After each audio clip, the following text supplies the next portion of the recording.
Brigada Balita Nationwide. Sa ibang balita mga kabrigada, panukalang 6.7 trillion pesos na National Expenditure Program sa 2026 na isumiti na sa Kamara.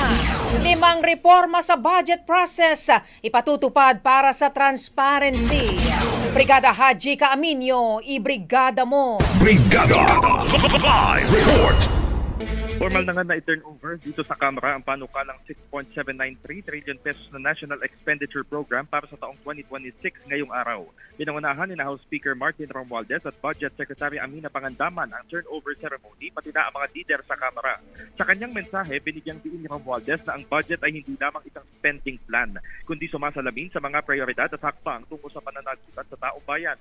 Peraan niya ito ng mamamayan, kaya marapat na gawing transparent, inclusive at karapat-dapat sa tiwala ng publiko ang proseso ng pagbusisi sa budget. Kaya naman inanunsyo ng Speaker na simula ngayong taon magpapatupad ng 5 reforma sa budget process ang House of Representatives.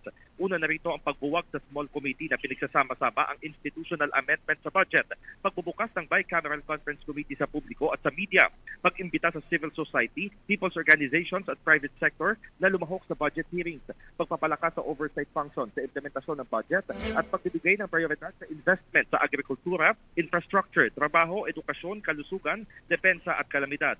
Nilinaw din ni Romualdez na ang mga reforma ay hindi ginawa upang pabagalin ang proseso, kundi para maging mas mabuti, matatag at mapagkakatiwalaan ito. Sa mga susunod na linggo, nakatakdaan niyang i-review ang bawat pahina ng NEP na gagabayan ng tanong na makabubuti ba ito sa mga Pilipino. Idinagdag naman ni Secretary Pangandaman na pinaghirapan ni Pangulong Bongbong Marcos ang proposed budget dahil siya mismo umupo at nakipagpulong sa bawat ahensya upang alamin ang kanilang pangangailangan at matiyak na may konkretong plano sa hiling na pondo.